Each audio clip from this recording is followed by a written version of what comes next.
Mesdames et messieurs, permettez-moi de vous saluer. Permettez-moi, au nom de la municipalité, de vous accueillir à Niederstanzl. Je vais donc en profiter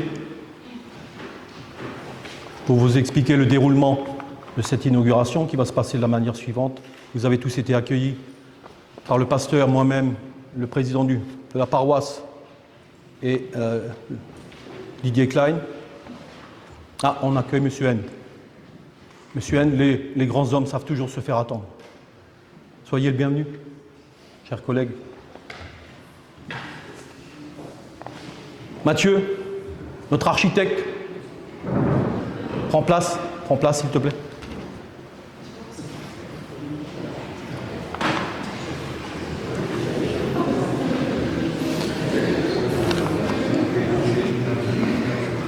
Voilà.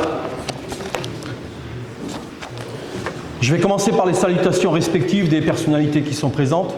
Donc vous m'excuserez dans l'ordre proprement dit. J'excuse dans un premier temps le sous-préfet qui n'a pas pu se déplacer, mais qui est représenté aujourd'hui par Madame Laura Aster.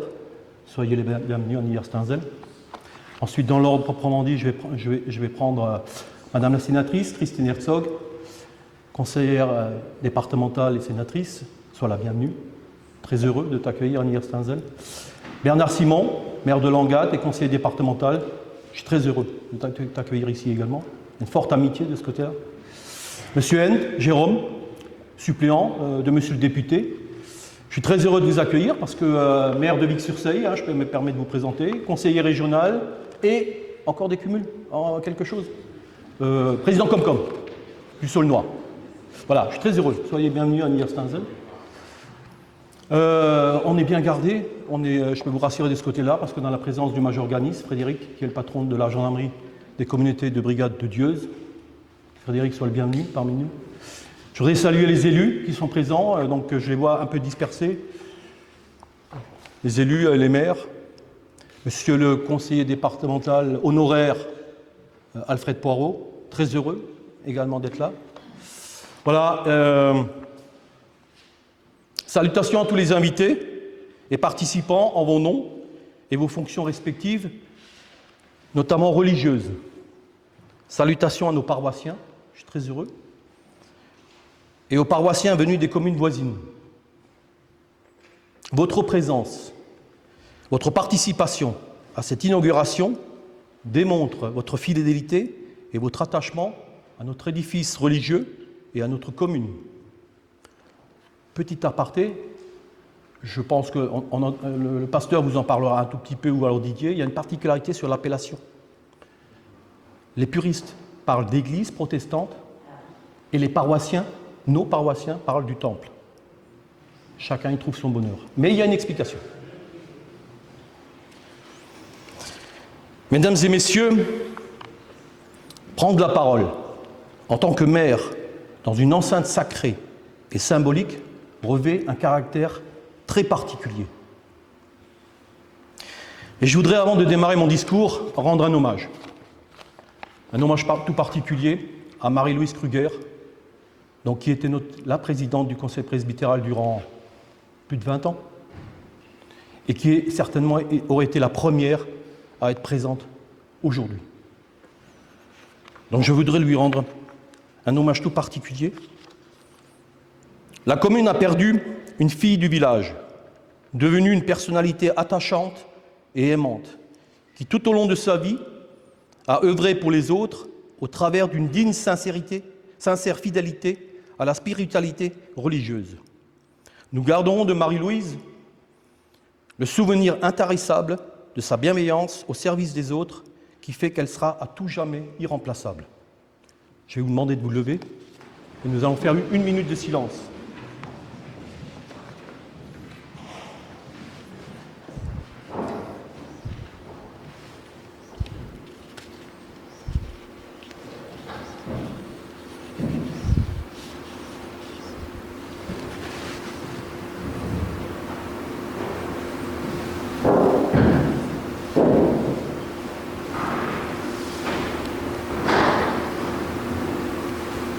Merci pour elle.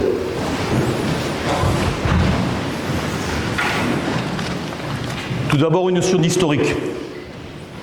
En 1895, le village ne comportait qu'une église catholique. La population du village était partagée entre deux confessions, à savoir 258 catholiques et 285 protestants. La communauté luthérienne exprima le désir de posséder un lieu de culte. Pardon, je m'excuse. Venez, madame. Venez, entrez.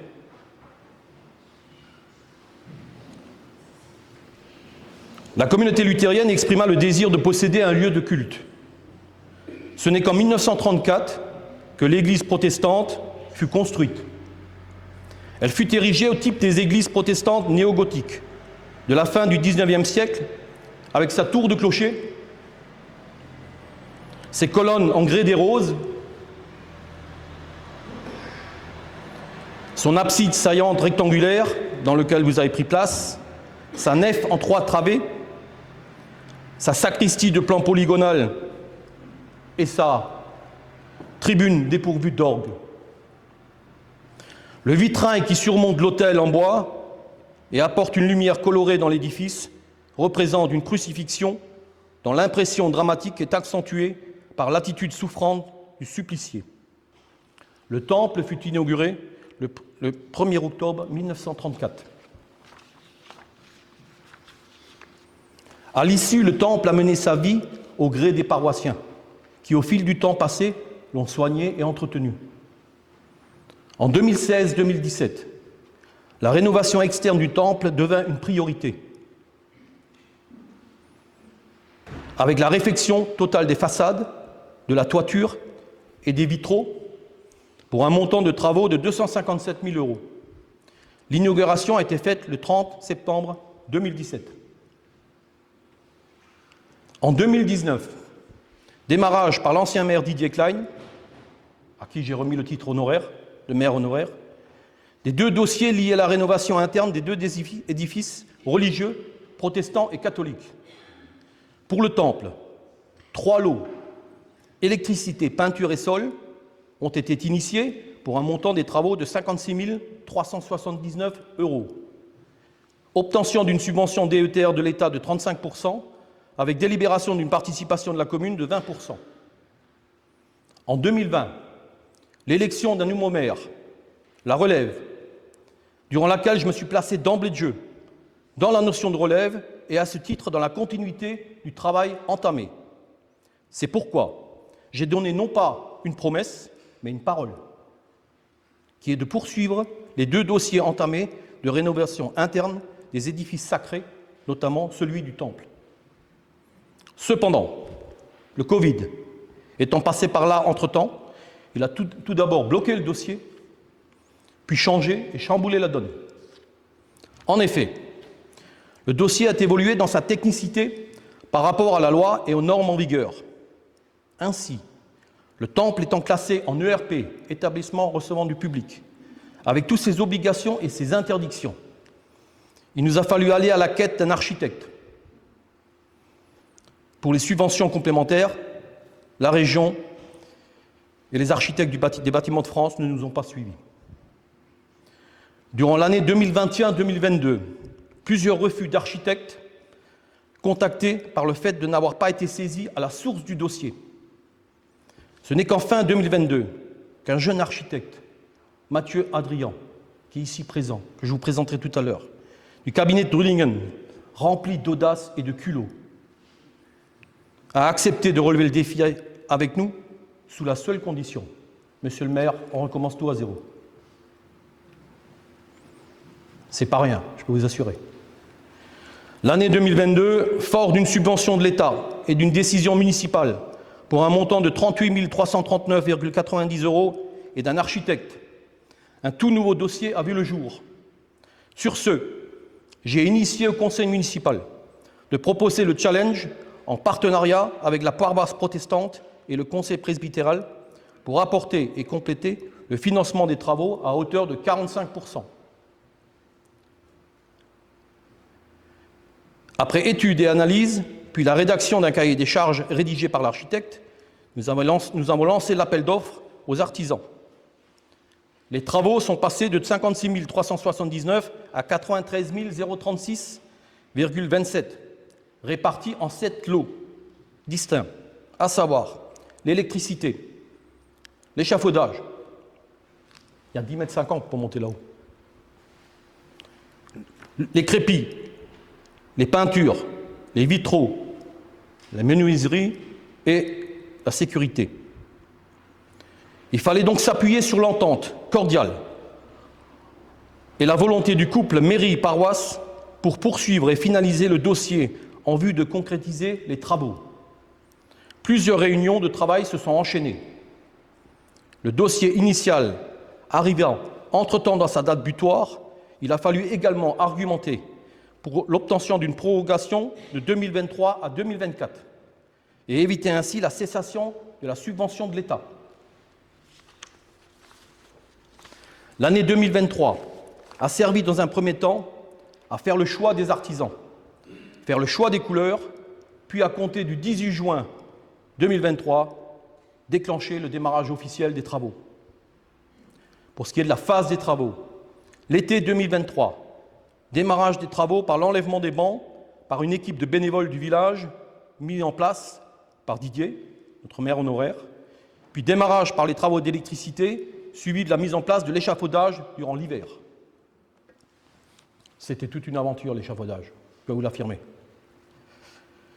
2024, l'année 2024, vint le temps des réfections, des crépis, puis la peinture du plafond et des murs, suivi des travaux complémentaires des vitraux, pour enfin le travail de menuiserie avec la création en bois du sol, avec la repose des bancs dans une nouvelle reconfiguration. Vous avez pu remarquer, pour les paroissiens, fidèles paroissiens qui connaissent parfaitement, je dirais, l'enceinte religieuse, il y a des bancs en moins. C'est pas rien de ce côté-là, il a fallu tout repenser.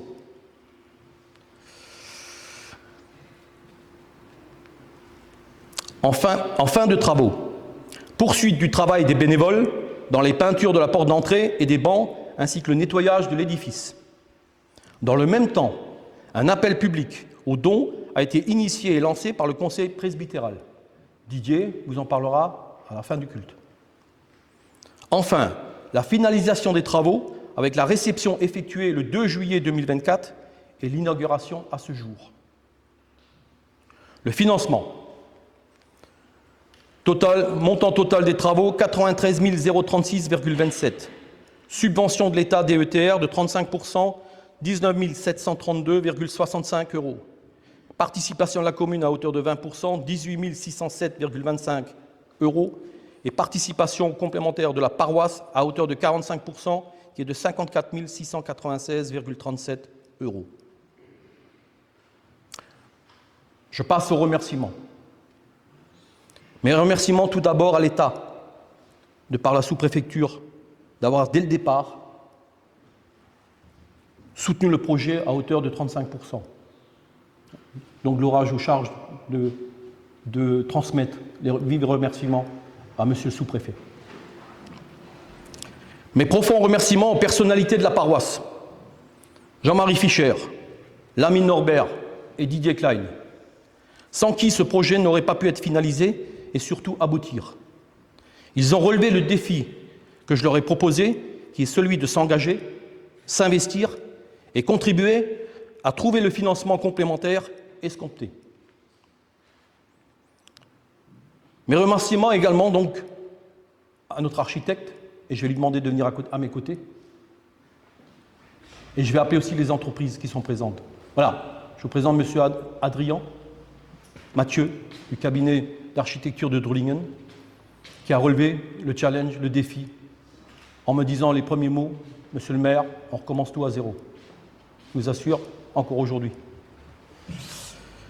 Je vais demander également donc, à l'ensemble des artisans, donc la Socotec de Metz, elle est présente, ces notions de sécurité, ils sont absents.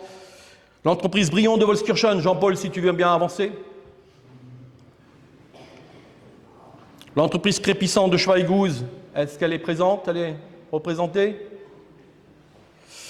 L'entreprise de peinture Stenger de Strasbourg. La menuiserie Hubert de Adamswiller, il est là, je le sais. Il se cache, mais je le sais où il est. Et l'entreprise de vitraux Rosas de Vasselonne. D'accord. Qui sont intervenus sur ce chantier. Mes remerciements à cette équipe de bénévoles qui a apporté l'engagement et le savoir-faire dans ce projet en donnant ainsi de leur temps à ce chantier. Mesdames et messieurs, tout travail mérite salaire. Tout le monde sait ça. Mais le travail bien fait mérite quelques applaudissements à nos artisans.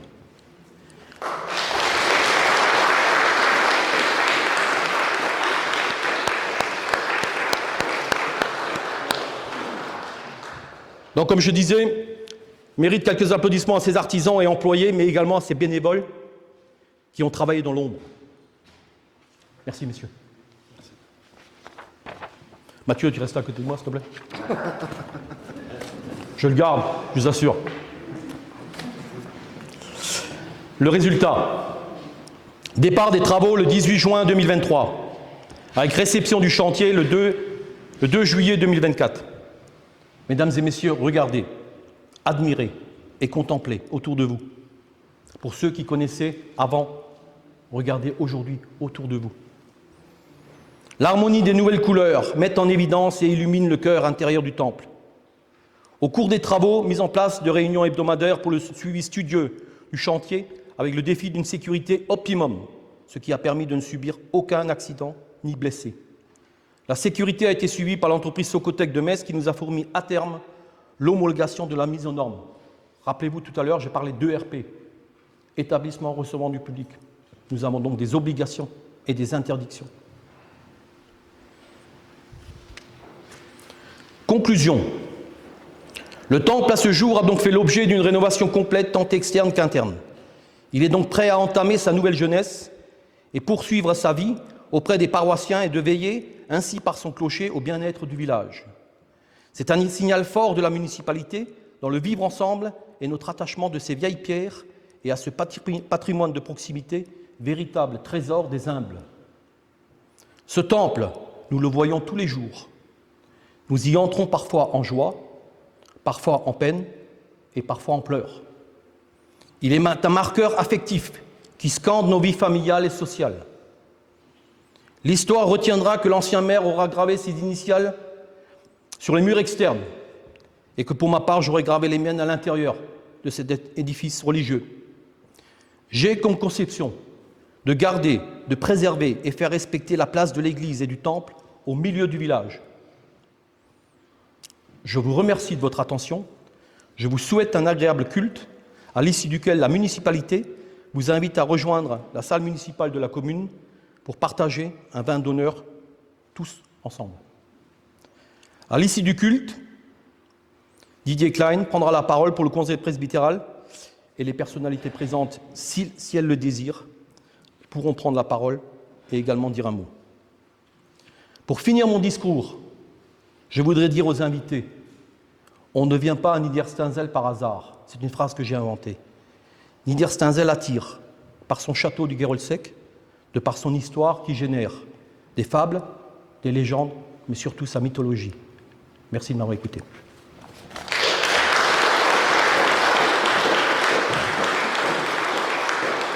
Je donne donc la parole à Jean-Marie Fischer, qui est président de la paroisse Niederstanzel, Fénétrange, Mittersac.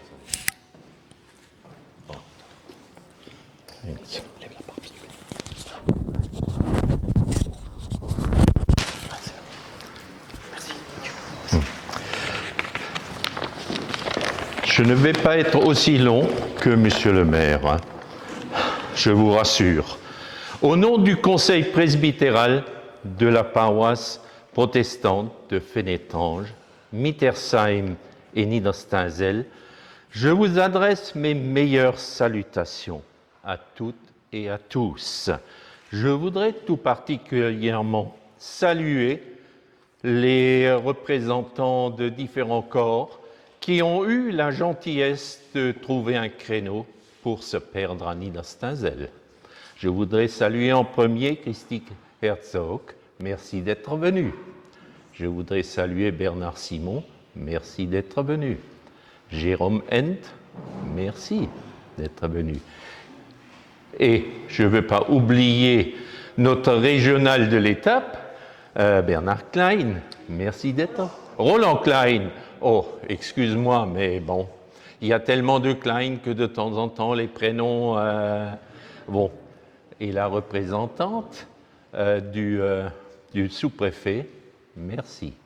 Je voudrais également remercier Bernard Weiling, maire de Romelfin, le conseiller général honoraire qui est venu. Je voudrais également excuser les personnes. Je voudrais excuser le maire de Fénétrange, Benoît Piatkowski, qui est actuellement dans les préparatifs du concert de ce soir. Je vais aussi saluer les représentants de notre Église.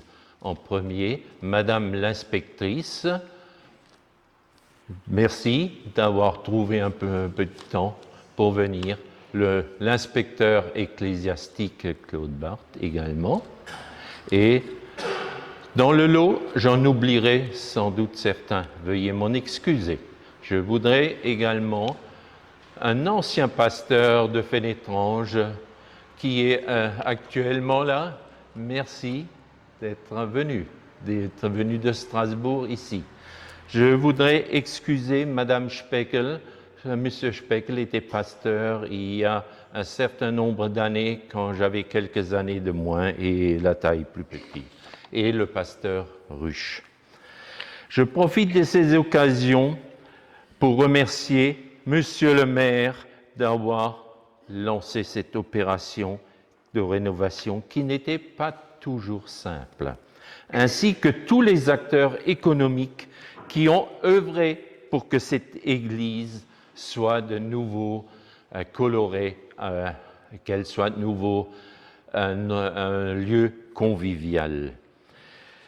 Et je voudrais aussi penser tout particulièrement pour l'équipe de bénévoles qu'a animée Didier. Sans les bénévoles, beaucoup de choses ne peuvent pas se faire. Et je voudrais dire aussi un merci à Didier, qui a suivi de manière pointilleuse tout le chantier au nom de la paroisse. Merci Didier. À cette occasion, il ne me faut surtout pas oublier Marie-Louise, qui a été une cheville ouvrière pour cette rénovation complète. Malheureusement, elle nous a devancés dans cette inauguration, en cette église, en nous quittant plus tôt que prévu, le 21 août de cette année. Un grand merci à elle. Je passe la parole à Monsieur le pasteur. Voilà. Alors, où est-ce qu'on met ça? Bon. Là, il y a le même problème, il ne faut pas emmener là-bas. Je la garde.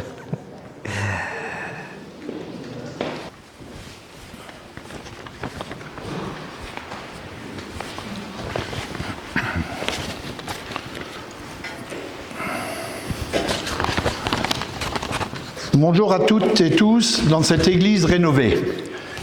Pardon. Je me joins aux salutations du maire Patrick Saint-Eph et du président du conseil presbytéral, Jean-Marie Fischer. Mais je voudrais saluer tout spécialement les descendants de la famille Klein-Louis. Klein-Louis, il a offert ce terrain, pour l'anecdote, à la paroisse protestante pour qu'elle puisse construire son église.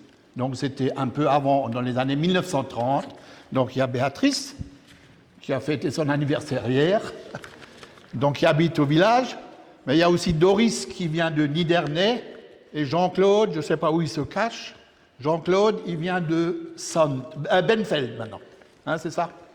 Voilà. Merci à vous de votre présence.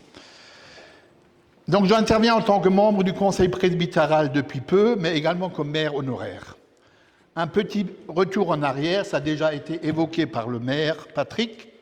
Il y a 7 ans, c'était le 30 septembre 2017, donc nous avions procédé à l'inauguration des réfections des façades de la couverture devant plus de 120 personnes, dont de nombreux élus et personnalités religieuses. Le maire vient de vous faire le détail des travaux réalisés par les entreprises. Et moi, de mon côté, je vais vous faire une énumération sommaire des réalisations des bénévoles. En effet, une vingtaine de personnes ont œuvré pendant quelques mois, certaines très fréquemment, d'autres ponctuellement. Avant l'intervention des entreprises, il a fallu, l'an dernier, enlever les bancs pour les stocker dans le local des sapeurs-pompiers, démonter l'ancien plancher et le plafond de la sacristie pour les mettre en déchetterie, enlever les plaques fibrociment et le plâtre défectueux sur certains murs de l'église et de la sacristie et nettoyer l'ensemble. Cette première phase s'est terminée par un repas knack, fromage et gâteau, ici même à l'intérieur de l'église, repas préparé par Marie-Louise et Martin. Ce fut très sympathique. Lors de la deuxième phase de bénévolat, avant la fin des travaux, il a fallu nettoyer et retoucher la peinture des bancs, de l'autel, de la chaire à prêcher et des autres boiseries. Poser la chape et le carrelage dans la sacristie. Peindre le sol de l'escalier vers le haut, le sas d'entrée et les portes et fenêtres de la sacristie. Et pour terminer, un nettoyage total depuis le sol jusqu'au plafond avec l'aide des dames de la paroisse. Au total, près de 400 heures ont été consacrées par les bénévoles pendant cette restauration. Un immense merci à toutes et tous. Je vais en citer quelques-uns. Dany, c'est par ordre alphabétique. Voilà, c'est pas par l'importance des travaux. Dany, Denis, Dominique, Étienne, Edgar, Jackie, Martin, Rémi et tous les autres. Merci à Sonia pour nous avoir préparé plusieurs déjeuners. Et il restera une dernière opération de bénévolat au mois d'octobre. Oui, 400 heures de bénévolat, c'est magnifique. Et je pense qu'on peut les applaudir.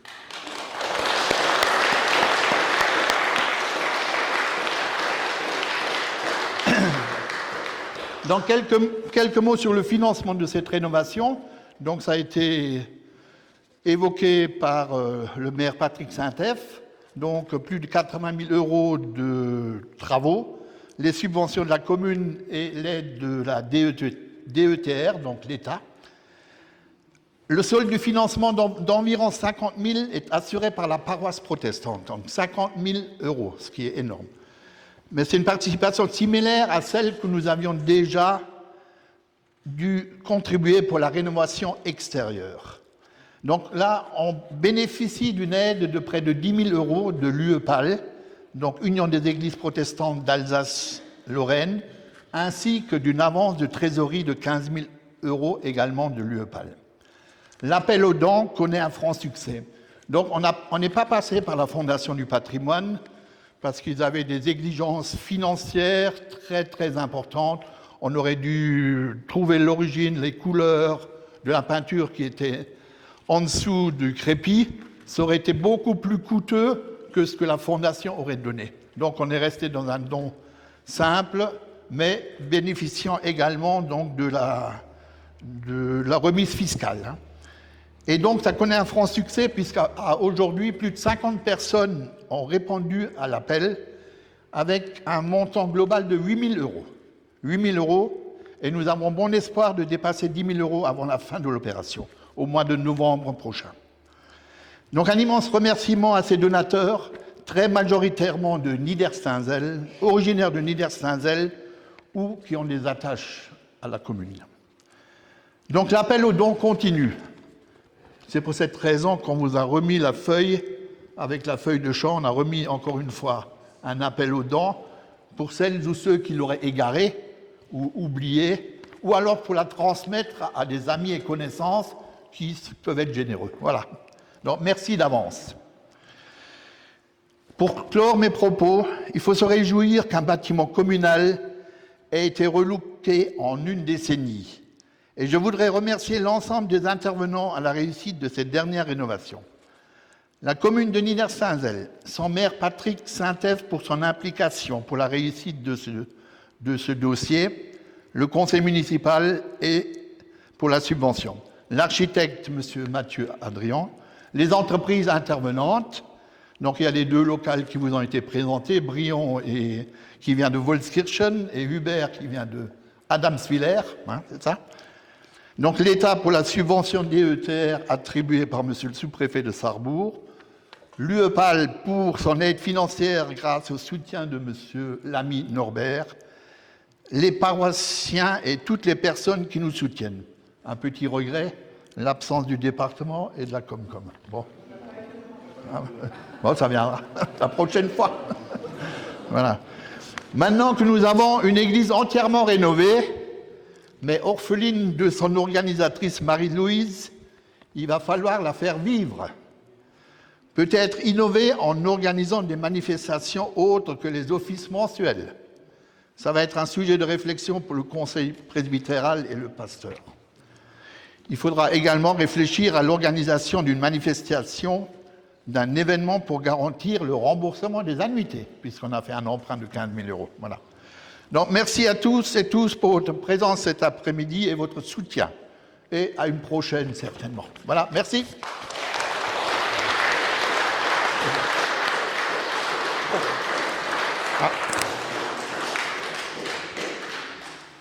Juste si vous permettez, cette réflexion pour que cet endroit vive et vive plus n'est pas seulement du conseil presbytéral avec le pasteur, c'est l'affaire de toute la paroisse et de tout le village. Donc je vous prends à contribution. Si vous avez des idées, faites-nous le savoir et n'attendez pas que nous, on ait la même idée que vous, parce que vous avez certainement tous ensemble bien plus d'idées que les 5 qui sont au conseil presbytéral. On compte sur vous. C'est votre Église.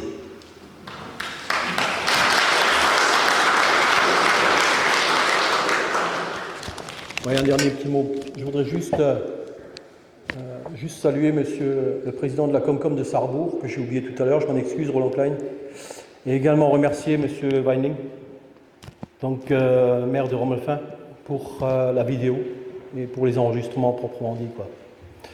Voilà, mesdames et messieurs, juste une aparté, si vous permettez, parce que je pense que les élus, les maires qu'on est, on doit faire preuve de courage intellectuel dans la politique, proprement dit. Monsieur le pasteur en a parlé tout à l'heure, il a touché le sujet que tout le monde suit, c'est un sujet que tout le monde en parle. Et on en parlera encore tout à l'heure à côté du vin d'honneur. On a passé 50 jours à attendre le Messie, pardon. Voilà, donc je voudrais vous dire une chose, je vais vous donner mon sentiment public. J'ai le sentiment, mesdames et messieurs, que Matignon est entre de bonnes mains d'un homme d'État qui allie expérience, compétence et surtout la sagesse. Merci pour lui. Et puis donc rendez-vous à la salle communale pour prendre ce vin d'honneur. Merci.